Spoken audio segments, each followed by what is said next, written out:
Hello friends, welcome to Sri sons art and kitchen. எல்லோரும் எப்படி இருக்கீங்க? நல்லா இருக்கீங்கன்னு நினைக்கிறேன். நம்ம சேனலை தொடர்ந்து பார்த்துக்கிட்டு வரவங்களுக்கும் நம்ம சேனலை சப்ஸ்கிரைப் பண்ணுறவங்களுக்கும் என்னுடைய மனமார்ந்த நன்றிகள். புதுசாக பார்க்குறீங்கன்னா மறக்காமல் சப்ஸ்கிரைப் பண்ணி வச்சுக்கோங்க. அப்படியே அந்த பெல் ஐக்கானையும் கிளிக் பண்ணிக்கோங்க. அப்போ தான் போடுற வீடியோஸ் எல்லாமே உடனடியாக உங்களுக்கு நோட்டிஃபிகேஷனில் வரும். வாங்க ஃப்ரெண்ட்ஸ், இன்றைக்கி வீடியோக்குள்ளே போகலாம். இன்றைக்கி வீடியோ பதிவு எதை பற்றி அப்படின்னாக்கா, நம்ம வீட்டு பூஜை அறையில் இருக்க வேண்டிய தெய்வீக பொருட்கள் என்னென்ன அப்படிங்கிறத பற்றி தான் காட்ட போகிறேன். பொதுவாக ஒரு பூஜை அறை அப்படின்னு எடுத்துக்கிட்டோன்னாக்கா, அங்கே சாமி படங்கள் இருக்கும், அவங்களுக்கு வைக்கிறதுக்கு பூக்கள் வச்சுருப்போம், தீபம் ஏற்றுறதுக்கு விளக்கு வச்சுருப்போம், திருநூல் இருக்கும், எண்ணெய் இருக்கும், கற்பூரம், சாம்பிராணி, ஊதுபத்தி, இது மாதிரி பொதுவான விஷயங்கள் எல்லாமே இருக்கும். மஞ்சள், குங்குமம், அது மாதிரி. அதே மாதிரி எந்தெந்த விஷயங்கள் எந்தெந்த பொருட்கள் அங்கே இருந்தது அப்படின்னாக்கா, அது ஒரு கோவிலில் இருக்கிற ஒரு அமைப்பை நமக்கு ஏற்படுத்தி கொடுக்கும் அப்படிங்கிறது தான் நான் இந்த வீடியோவில் உங்களுக்கு ஷேர் பண்ணியிருக்கேன். இது எனக்கு தெரிஞ்ச விஷயமாக தான் நான் உங்களுக்கு கொடுத்துருக்கேன். உங்கள்கிட்ட சுவாமியோட விக்கிரகங்கள் இருக்கலாம், இல்லை இது மாதிரி சிலைகள், மண் சிலைகள் இருக்கலாம், உருவப்படங்களும் வச்சுருப்பீங்க. எதுவாக இருந்தாலும் நல்லா சுத்தபத்தமாக தொடச்சி நல்லா மஞ்சள் குங்குமம் வச்சு இல்லை சந்தனம் குங்குமம் வச்சு வைங்க. அதுக்கப்புறமா பார்த்திங்கன்னா, நம்ம வாரம் மஞ்சள் பிள்ளையார் பிடிச்சி வைக்கிறது ரொம்ப ஒரு சிறந்த பலனை கொடுக்குங்க.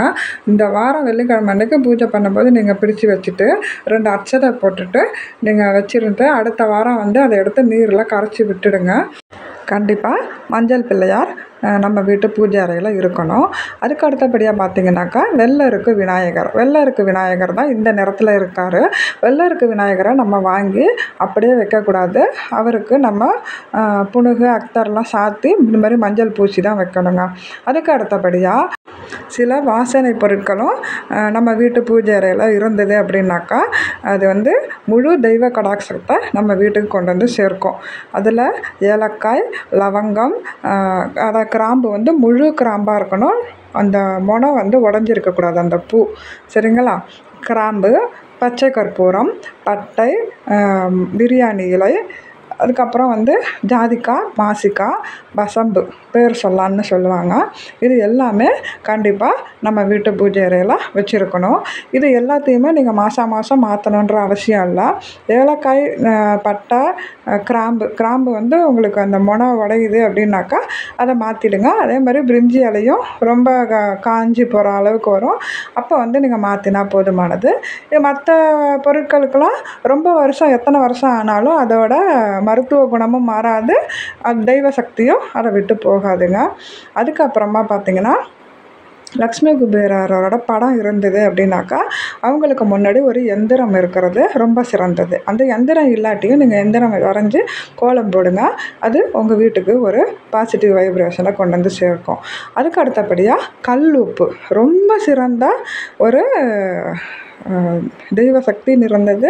நம்ம வீட்டில் உள்ள கெட்ட அதிர்வலைகள்லாம் அது நீக்கிட்டு நல்ல அதிர்வலைகளை கொண்டு சேர்க்கும். கல்லுப்பு பாக்கெட்டாக வாங்கி வச்சுருந்தாலும் பரவாயில்ல. அப்படி இல்லைன்னா ஒரு பீங்கான் பவுலோ இல்லை மண் பாத்திரமோ எடுத்து அதில் கொட்டி வைங்க. அந்த வீட்டுக்கு திருஷ்டி சுற்றி போடுறதுக்கு, வீடு துடைக்க, உப்பு தீபம் ஏற்றுறதுக்கு, இது மாதிரி நிறைய விஷயத்துக்கு அந்த கல்லுப்பை நம்ம பயன்படுத்தலாம். கல்லுப்பு இருக்கிறது ரொம்ப நல்லதுங்க. அடுத்தபடியாக பார்த்திங்கன்னா, வலம்புரி சங்கு பெருசாக வாங்கி வச்சுருந்தீங்க அப்படின்னாக்கா, அதுக்கு நம்ம தொடர்ந்து பூஜையெல்லாம் பண்ணணும். சின்னதாக கை அளவுக்குள்ளே நீங்கள் வாங்கி வைக்கிறோம். அதில் வெறும் நீர் நிரப்பி துளசி போட்டு வைக்கலாம். இல்லைனா அரிசி வச்சு 5 ரூபாயோ இல்லை 1 ரூபாயோ காசு வச்சு வைக்கலாம். அது சங்கு வைக்கிறதுக்குன்னு ஒரு ஸ்டாண்டு இப்போ கடையில் கிடைக்கும், அதையும் நீங்கள் வச்சு வைக்கலாம். இல்லைனா ஒரு தட்டில் அரிசி நிரப்பி அது மேலே நீங்கள் அந்த வலம்புரி சங்கை வச்சுருங்க.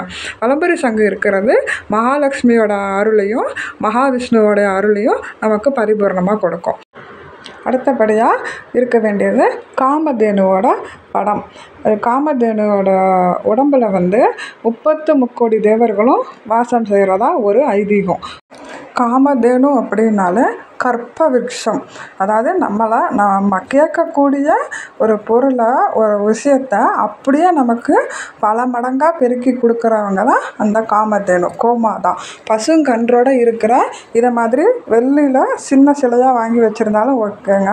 அப்படி இல்லைன்னா உங்களுக்கு பித்தளையிலையோ காப்பர்லையோ கிடைக்குதுனாலும் வாங்கி வச்சு வழிபாடு பண்ணுங்கள். ஆனால் சிலை வடிவம் இருந்ததுன்னா அதுக்கு மறக்காமல் நம்ம பாலபிஷேகம் பண்ணணும். சிறிய அளவில் சிலை வச்சுருந்தீங்க அப்படின்னாக்கா அதுக்கு வந்து ரொம்ப பூஜையெல்லாம் கம்மியாக உங்களால் முடிஞ்ச அளவு செய்யலாம். ஆனால் அளவு பெருசாக இருந்ததுன்னா கண்டிப்பாக நம்ம அந்த பூஜை புனஸ்காரம் கரெக்டாக ஃபாலோ பண்ணி பண்ணணுங்க. அப்படி உங்களால் அதை பூஜை பண்ணுறதுக்கு முடியலன்னாக்கா நீங்கள் இந்த மாதிரி ஒரு ஃபோட்டோ வாங்கி ஃப்ரேம் பண்ணி மாட்டி கூட வச்சுக்கோங்க. காமதேனு அதாவது கோமாதா வந்து நம்ம வீட்டில் இருக்கிறது நம்ம வீட்டுக்கு ஒரு அமைதியான ஒரு சூழ்நிலையை ஏற்படுத்தி கொடுக்குங்க. அதனால் கண்டிப்பாக அவங்களோட புகைப்படமாக இருந்தாலும் சரி, நீங்கள் வந்து சிலையாக வாங்கி வச்சுருந்தாலும் சரி, ரொம்ப நல்லதுங்க.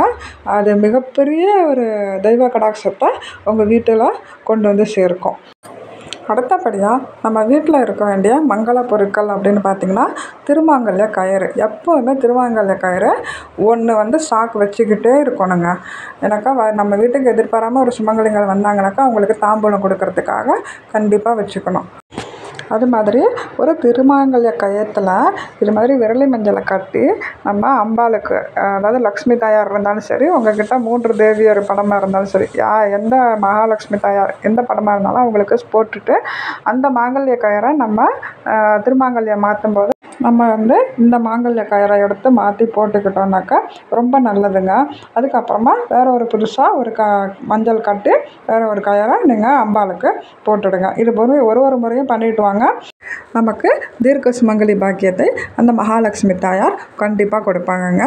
அதுக்கப்புறம் மஞ்சள், குங்குமம், சந்தனம் வந்து பவுடராக வாங்குறத விட இந்த மாதிரி வில்லை வாங்கி நீங்கள் கரைச்சி வச்சுக்கிறது தான் ரொம்ப நல்லது. அதுக்கப்புறம் வந்து பச்சை கற்பூரம், ஜவ்வாது, இதெல்லாம் ரொம்ப முக்கியமானது. பச்சை கற்பூரம் வந்து நம்மள வீட்டில் உள்ள எதிர்மறையான எண்ணங்களை நீக்கிறதுக்கு ரொம்ப சக்தி வாய்ந்தது. அப்புறம் அக்தர்னால் வாசனை திரவியங்கள். இது வந்து இந்த மாதிரி நம்ம வெள்ளருக்கு விநாயகர் ஏதாவது சிலைகளெல்லாம் வச்சு வழிபாடு பண்ணும்போது அதுக்கப்புறம் அந்த அக்தரை வந்து மேலே பூசி விட்டோம் அப்படின்னாக்கா அது வந்து ரொம்ப நறுமணமாக அந்த பூஜை அலமாரியை நம்ம திறக்கும்போது நம்ம கோவிலில் இருக்கிற ஒரு நறுமணம் வந்து நம்ம வீட்டில் இருக்குங்க. அதுக்கப்புறம் கண்டிப்பாக இருக்க வேண்டிய பொருள் வந்து அன்னபூரணி தாயாரை நம்ம அரிசி வச்சு காசு வச்சு அது மேலே அமர்த்தி வைக்கணும். அதுக்கப்புறம் நம்ம வீட்டு பூஜை அறையில் இருக்க வேண்டிய முக்கியமான ஒரு பொருள் அப்படின்னா இது வந்து நம்ம வீட்டில் உள்ள எதிர்மறையான எண்ணங்களை ஈர்த்துக்கிட்டு நேர்மறையான எண்ணங்களை வெளியிடும். இது வந்து நம்ம குலதெய்வத்துக்காகவும், நம்ம குலதெய்வம் நம்ம வீட்லேயே வந்து இருக்கிறதா ஒரு ஐதீகங்க. ஒரு கலச சொம்பில் நீர் நிரப்பிட்டு அதில் மாயிலை கொத்து வச்சு தேங்காய் வச்சு வச்சுடுங்க. இது ரொம்ப நல்ல ஒரு பாசிட்டிவ் வைப்ரேஷனாக உங்கள் வீட்டுக்கு கொண்டு வந்து சேர்க்கும். அதுக்கு அடுத்தபடியாக நம்ம வீட்டு பூஜை அறையில் இருக்க வேண்டிய ஒரு முக்கியமான பொருள் என்னென்னா மகாமேரு வச்சு வழிபாடு பண்ணுறதுனால நம்மளுடைய இல்லத்தில் ஒரு அமைதியான சூழ்நிலை, சண்டை சச்சரவு இல்லாமல் ஒரு நிம்மதியான வாழ்க்கை அமையுங்க. அது மட்டும் இல்லாமல் ஒரு தியானம் பண்ணும்போது எப்படி ஒரு ஆற்றல் நமக்கு கிடைக்கும், அந்த மாதிரி மகாமேருக்கு பூஜை பண்ணும்போது நமக்கு அந்த ஒரு ஆற்றல் உண்டாகும். நம்மளுடைய மனத்தில் உள்ள குழப்பத்தை நீக்கி கணவன் மனைவி ஒற்றுமையாக இருக்கிறது, குழந்தைங்கள் படிப்புக்கு நல்ல ஒரு முன்னேற்றம், வியாபார தடையின்றி நடக்கிறதுக்கு, செல்வ செழிப்பு உண்டாகிறதுக்கு, அது மாதிரி விஷ ஜந்துக்களால் எந்த தொந்தரவும் இல்லாமல் இருக்கிறதுக்கு, இப்படி ஏகப்பட்ட பலன் இருக்குதுங்க இந்த மகாமேரு நம்ம வந்து வீட்டில் வச்சு பூஜை பண்ணுறதுக்கு. இதுக்கு நீங்கள் குங்கும அர்ச்சனை பண்ணீங்க அப்படின்னாக்கா ரொம்ப சிறப்பு வாய்ந்ததுங்க. அனைத்து அம்மன்களோட அருளும் ஆசையும் நமக்கு பரிபூர்ணமாக கிடைக்கும் இந்த மகாமேரு பூஜை பண்ணினாக்கா. அதுக்கப்புறம் பார்த்திங்கன்னா நம்ம வீட்டு பூஜை அறையில் இருக்க வேண்டிய இன்னொரு பொருட்களை பற்றி நான் சொல்லிடுறேன். சோழி வந்து சின்ன சைஸ்லேயும் இருக்கலாம், பெருசாகவும் வச்சுக்கலாம். பெரிய சைஸாக இருந்ததுன்னா ஒன்று வச்சுக்கோங்க, சின்னதாக இருந்ததுன்னா ஒற்றைப்படை கணக்கில் வச்சுக்கோங்க. 7, 5, 9, 11 அந்த மாதிரி. அதுக்கப்புறம் பார்த்திங்கன்னா சந்தனக்கட்டை சின்ன அளவாக இருந்தாலும் பரவாயில்ல வச்சுக்கோங்க. என்ன தான் சந்தன பவுடர் கட்டி அப்படி வச்சுருந்தாலும் சந்தனக்கட்டை இருக்கிறது ரொம்ப நல்லதுங்க. அதே மாதிரி சில்லறை நாணயங்கள் வச்சுக்கோங்க. தாமரை மலர் வந்து தினமும் வைக்கிறது நல்லது. அப்படி உங்களால் வந்து தினமும் வாங்க முடியலன்னா சின்னதாக வெள்ளியில் வாங்கி வச்சுருந்தீங்கனால அது போதுங்க. அதுக்கப்புறம் வந்து இது வந்து பார்த்திங்க அப்படின்னாக்கா கோமதி சக்கரம் வந்து அளவு பெருசாக இருந்ததுன்னாக்கா ஒன்றே ஒன்று வச்சாலே அதுக்கு வந்து பூரண பலன் உண்டுங்க. இது மாதிரி சின்னதாக இருக்கும்போது பார்த்து இந்த நடுவில் வந்து அந்த சுழி நல்லா இருக்கிற மாதிரி வாங்கிக்கோங்க. பெரிய கோமதி சக்கரமாக இருந்தால் ஒன்று வச்சாலே போதுங்க. சின்னதாக இருந்ததுன்னா ஒற்றை படையில் வரா மாதிரி வைக்கிறது நல்லது. 3, 5, 7 அது மாதிரிங்க. அதுக்கு நீங்கள் வந்து சந்தன குங்குமம் இல்லைன்னா மஞ்சள் குங்குமம் வச்சுக்கோங்க. அதுக்கப்புறம் பார்த்திங்கன்னா மகாலட்சுமி தாயார் படத்துக்கு முன்னாடி ஒரு பச்சை நிற துணியில் ₹1 ₹5 நாணயம் வச்சுட்டு கொஞ்சமாக வெந்தயம், சோம்பு, பச்சை கற்பூரம், கிராம்பு, ஏலக்காய் இதெல்லாம் வச்சு ஒரு முடிச்சு போட்டு மகாலட்சுமி தாயார் படத்துக்கு முன்னாடி வச்சுடுங்க. மகாலட்சுமி தாயார் நாணயம் இருந்தாலும் வைக்கிறது ரொம்ப நல்லது. அது வெள்ளிலையும் இருக்கலாம், இல்லை காப்பர்லேயும் இருக்கலாங்க. அவங்க படத்துக்கு முன்னாடி ஸ்ரீம் அப்படின்னு ஒரு வெள்ளை பேப்பரில் குங்குமத்தால் எழுதி வச்சுடுங்க.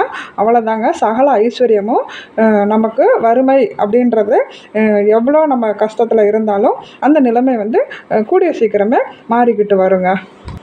இப்போ நான் இந்த வீடியோ பதிவில் உங்களுக்கு கொடுத்துருக்கிறது எல்லாமே நம்ம வீட்டு பூஜை அறையில் இருக்க வேண்டிய மங்கள பொருட்களும் தெய்வ கடாட்சம் நிறைந்த பொருட்களையும் பார்த்திங்கன்னா நான் உங்களுக்கு இந்த வீடியோ பதிவில் நான் கொடுத்துருக்கேன். இது எல்லாம் வச்சாதான் எனக்கு வந்து அப்படி ஒரு பலன் கிடைக்குமா அப்படின்னு நீங்கள் கேட்குறீங்க. உங்களுக்கு அப்படி ஒரு சந்தேகம் கண்டிப்பாக வருங்க இந்த வீடியோ பதிவை பார்க்கும்போது. அதுக்கு வந்து அந்த மாதிரி அர்த்தம் கிடையாது. அதாவது நமக்கு கண்டிப்பாக கடவுளோட அருள் நமக்கு எப்போவுமே இருக்கும். அதோட நம்மளோட கடின உழைப்பும் விடாமுயற்சியும் நமக்கு இருக்கணும். கூடவே அதிர்ஷ்டமும் கண்டிப்பாக இருக்கணும். அது மாதிரி இந்த மாதிரி நமக்கு ஒரு பாசிட்டிவ் வைப்ரேஷனை உண்டு பண்ணக்கூடிய ஒரு பொருட்கள் மூலமாக நமக்கு கிடைக்குது அப்படிங்கும்போது நம்ம அதை வச்சுருந்தா அதுக்கு உண்டான ஒரு பலன் வந்து கூடிய சீக்கிரமே நமக்கு வந்து ஒரு நல்ல மாற்றமும் அதில் உண்டாகும். அப்படிங்கும்போது அதை வச்சுக்கிறதுல தப்பு இல்லைங்க. அதனால தான் இந்த வீடியோ பதிவு உங்களுக்கு நான் ஷேர் பண்ணியிருக்கேன். இந்த மாதிரி நீங்களும் வாங்கி வைங்க அப்படின்னு சொல்லிட்டு நான் யாரையும் கட்டாயப்படுத்தலைங்க. இது அவங்களோட விருப்பத்துக்கு உண்டானது. பொதுவாக எல்லோரும் தெரிஞ்சிக்க வேண்டிய ஒரு விஷயமாக தான் நான் இந்த வீடியோ பதிவை உங்களுக்கு ஷேர் பண்ணுறேன். இந்த வீடியோ பதிவு உங்களுக்கு பிடிச்சிருக்குது, பயனுள்ளதாக இருக்குதுன்னா கண்டிப்பாக உங்களோட ஃப்ரெண்ட்ஸ் அண்ட் ஃபேமிலிக்கு நம்மளோட வீடியோவை ஷேர் பண்ணுங்கள். மறக்காமல் நம்மளோட சேனலை சப்ஸ்கிரைப் பண்ணி வச்சுக்கோங்க. அப்படியே பெல் ஐக்கானையும் கிளிக் பண்ணிக்கோங்க. அப்போ தான் நான் போடுற வீடியோஸோட நோட்டிஃபிகேஷன் உங்களுக்கு வரும். ஓகே ஃப்ரெண்ட்ஸ், அடுத்த வீடியோவில் மீட் பண்ணலாம். நன்றி, வணக்கம்.